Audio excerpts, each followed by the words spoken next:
Bonjour mes amis, hi guys, a collection review for Denis, who presents us with the archetype of the perfect, sensible collection. And I know already some of you in the comment, one of you in the comment will say, oh, it's kind of like the usual watches, a bit boring. Trust me, you want to hit your basics right first, and then afterwards, it's all gravy on top. So first and foremost, he got the Rolex. He went for the Datejust 36 millimeters. His wrist is a 7-inch, so a bit bigger than mine. I wear the 41 millimeters, but my wrist is quite flat. And maybe like our friend Johnny Guitar, he's got maybe a rounder wrist and prefers the 36. Stone cold, classic, beautiful. That's his current favorite watch. I love it. He complemented it with another classic, the one that I have as well, the Speedmaster Moonwatch with the caliber 1861, so the outgoing one, very solid bulletproof type of watch. He's not sure yet about the way it wears. Yes, it has a bit of a long mail handling. Oh my God, that's not your leg! But trust you me, this watch will reward you of your patience. Be faithful to it. I've had my moments in the beginning where I was a bit unsure about the way it wore, and then I stuck to it, and now I can't get enough of this watch. Again, it could be my only watch, and it's a perfect complement for the Datejust. So well done on your chronograph. Then we have the Jaeger LeCoultre GLC Reverso Duo Medium, another Stone Cold classics, and yes, he went for the medium. Those rectangular watches can be a bit awkward if you go for the large version, if you don't have a very big flat wrist again. And yeah, he loves the elegance of the design. It can be dressed down as well. It's as cool with the jeans as it is with a suit. Small seconds, dual face, so dual time, well, if I'm not mistaken.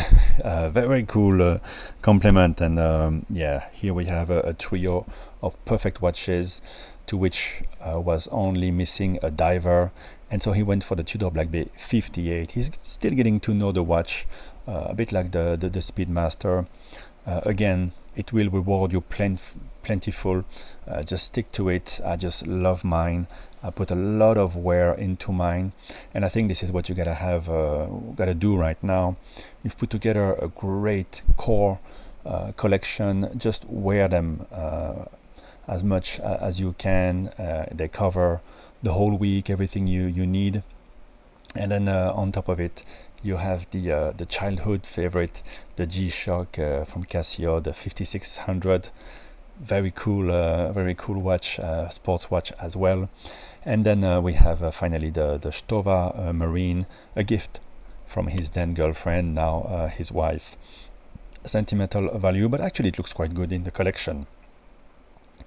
So yes, we have a perfect core there of 4 watches, and easily you could stop there, but what's the fun in that? But as I said, everything you're going to add is going to be gravy on top, and anything you want to add, I think, should not overlap with what you have.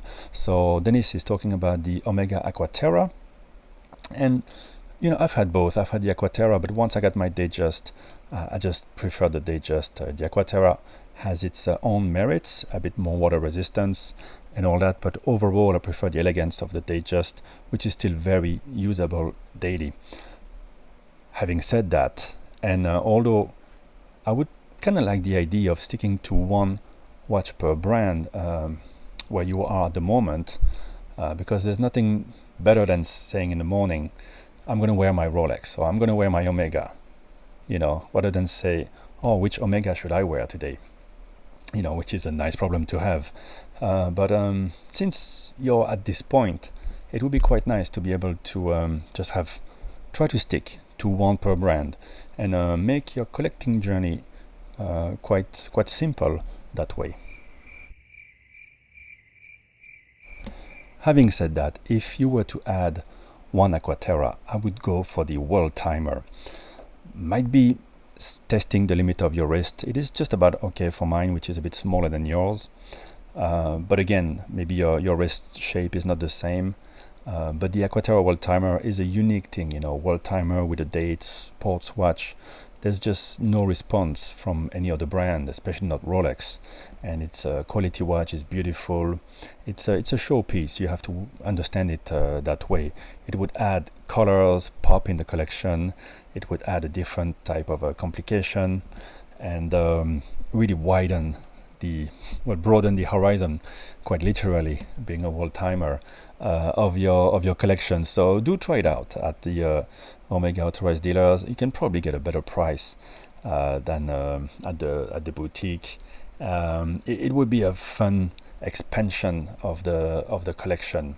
And since we're talking about adding to the same brands that you have, of course, within Rolex world, I think the sane addition would be perhaps a Neo Vintage, like a GMT Master 2 if you can stretch your budget, or go a bit lower to the Explorer 2, which is a great tool watch, wears amazing, and you get the GMT complication as well, or the modern Explorer 2, which is still reasonably priced, but I'd kind of like you to stick to one per brand.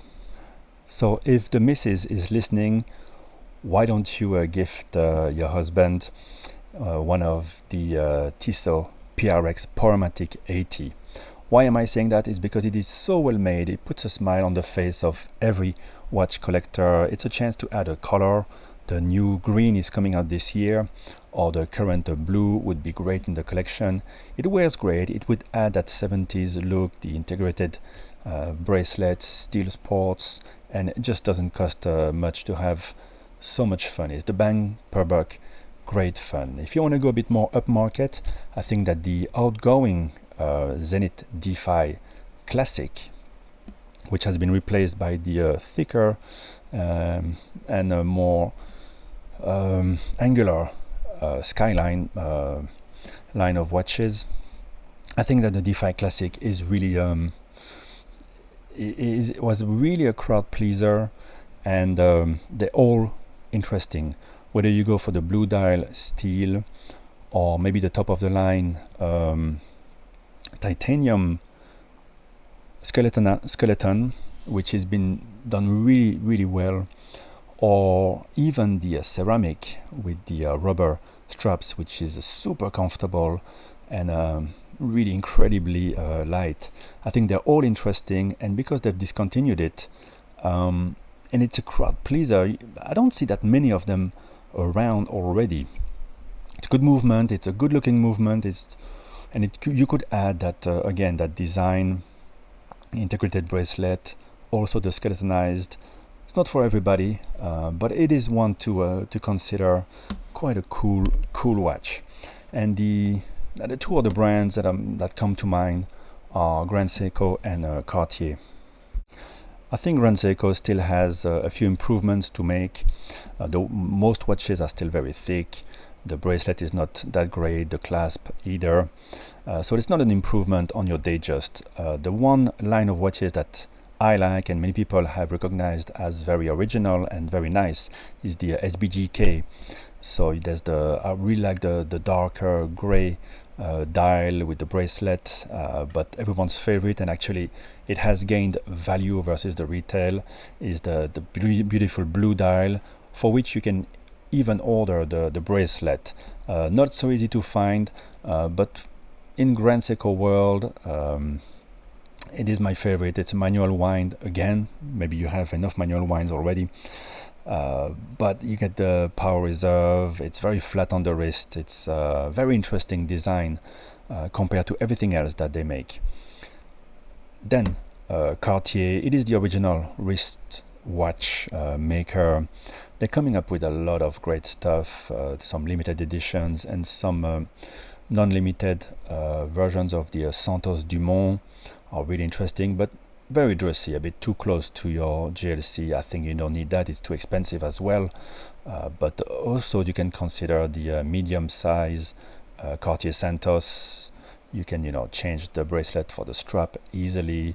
It's a good design, but again, Cartier tends to come up with more and more stuff, so I would want to try to get a limited edition, something a bit more special. But all of this really is just it is gravy on top. I don't think you should rush too much. You should first try to enjoy the watches, get to know the Moon watch and the Black Bay 58, and I think it will be more rewarding than adding too much at this point. Don't worry, brands will keep on coming up with new stuff. It would be great to add a bit of color and something very different, something that doesn't have any overlap, as I mentioned, with the rest of your collection. I can tell you I have a larger collection, and I wish I didn't, because I want to wear my Datejust more, but I feel the need to change every day, 3 times a day, my watches. So maybe don't fall into that trap. So I want to congratulate you on your choices. Looking forward to seeing the comments at the bottom of the video. If you have any good suggestion, something that would really augment this collection without interfering with the current perfect vibe that it has, put it in the comments. Thank you for watching. Thank you, Dennis, and I'll speak to you in the next one. Bye bye.